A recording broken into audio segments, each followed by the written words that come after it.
Scene Diddy Combs is once again center stage, but this time, it's not about music or fashion. After a federal trial, he was convicted on 2 counts of transporting individuals for prostitution under the Mann Act, though acquitted on more serious sex trafficking and racketeering charges. In this video, we'll break down what happened in the courtroom, what the convictions mean, and what's next for Combs, including his sentencing and mounting legal woes. Before we dig deeper, make sure to like, subscribe, and tap the notification bell so you never miss our coverage of high-profile trials and celebrity legal drama. Let's unpack the full story. The criminal trial that shook hip-hop. Scene Diddy Combs was found guilty of 2 counts of transportation to engage in prostitution, but was acquitted of the most serious charges, including racketeering, conspiracy, and sex trafficking. This mixed verdict represents a significant legal victory for the music mogul, who avoided the life sentence he could have faced if convicted on all charges. The trial lasted 51 days and featured disturbing testimony about what prosecutors called freak-offs, alleged coercive sexual encounters involving drugs and violence.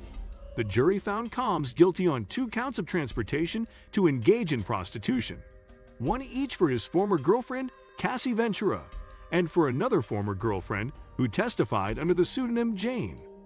These convictions relate to violations of the Mann Act, a federal law that criminalizes transporting someone across state lines for prostitution. What the prosecution claimed. The government's case painted a picture of a criminal enterprise spanning decades. Prosecutors alleged that Combs used his music empire and wealth to coerce women into sexual acts, often involving drugs and violence. They claimed he ran a racketeering operation that included bribery, forced labor, and kidnapping. The prosecution's theory centered around the concept of freak-offs, elaborate sexual performances that allegedly involved coercion and drugs. They argued that Combs transported women across state lines specifically for these encounters, making it a federal crime under the Mann Act. The case relied heavily on testimony from former girlfriends and associates who described a pattern of abuse and control. The defense strategy that worked. The defense successfully challenged the prosecution's case by focusing on the issue of requisite intent, essentially arguing that the government failed to prove Combs had the specific criminal intent required for the more serious charges. Defense attorney Mark Agnefilo's strategy focused on poking holes in witness credibility and challenging the prosecution's interpretation of events. The defense argued that the relationships were consensual and that any transportation of women was not done with the intent to engage in prostitution. They successfully convinced the jury that while some transportation may have occurred, it didn't rise to the level of the federal crimes charged in the indictment. Agnifilo called the outcome a win and a victory of all victories for Scene Combs, emphasizing that his client was acquitted of the most serious charges. The jury's perspective. An alternate juror revealed that while they believed the testimony from Cassie and Jane, the issue of criminal intent was crucial in their deliberations.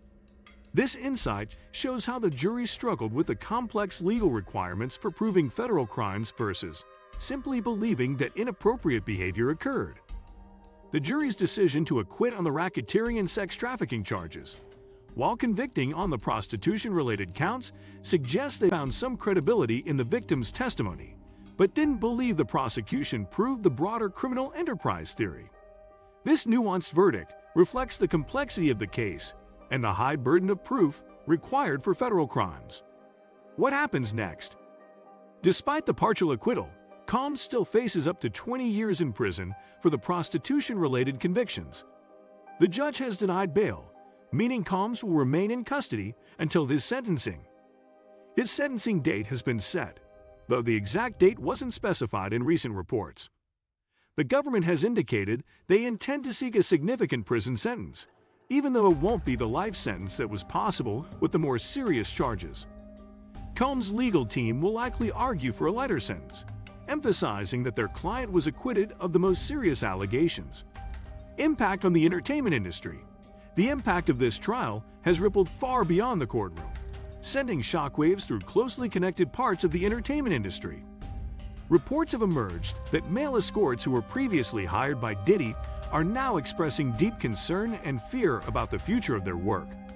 Many are reevaluating how they operate in light of the case, worried that their association with high-profile clients could draw unwanted legal attention or media scrutiny. This shift in tone underscores how the trial has exposed what many insiders describe as a hidden but well-known facet of the entertainment world, an undercurrent of excessive partying, exploitation, and blurred moral boundaries, especially in the hip-hop and celebrity scenes. The verdict itself sends a complicated signal to the broader industry. On one hand, it makes it clear that even individuals with immense power, wealth, and influence are not immune from being held accountable in a court of law. This can be seen as a step forward for justice and as a deterrent to others who may abuse their positions. On the other hand, the fact that the jury reached only a partial conviction demonstrates the significant legal challenges involved in prosecuting these kinds of federal cases, particularly when celebrities are involved. The fame, legal firepower, and public image of such figures can heavily influence trial dynamics and outcomes. The broader legal implications. This case marks a landmark moment in the use of federal racketeering laws, traditionally aimed at organized crime. In the realm of the entertainment industry, it stands out as one of the most prominent and far-reaching applications of these laws to a celebrity figure, echoing similar past cases that involved other high-profile individuals. The fact that federal prosecutors pursued charges under the Racketeer-Influenced and Corrupt Organizations (RICO) Act shows how they are increasingly using powerful legal tools to target patterns of behavior, even in industries where such laws were not originally intended to apply. The mixed verdict delivered by the jury reveals a complex legal landscape. On one hand, it underscores the strength of the federal government's legal framework and its ability to bring charges against even the most influential public figures.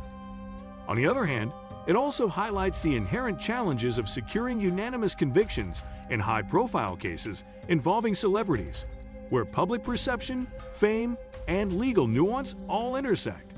A particularly noteworthy aspect of this case is the use of the Mann Act, a law enacted in 1910 to combat human trafficking and the transportation of individuals across state lines for immoral purposes. That wraps up Diddy's latest legal drama. He'll be sentenced on October 3, facing up to decades behind bars, though federal guidelines suggest a sentence between 15 months and 5 years. If this breakdown gave you clarity, hit like, drop your thoughts in the comments, and subscribe for more updates on this case and others in the spotlight. Make sure to turn on the notification bell, because Diddy's legal saga isn't over yet. Until next time, stay informed and keep watching how justice unfolds.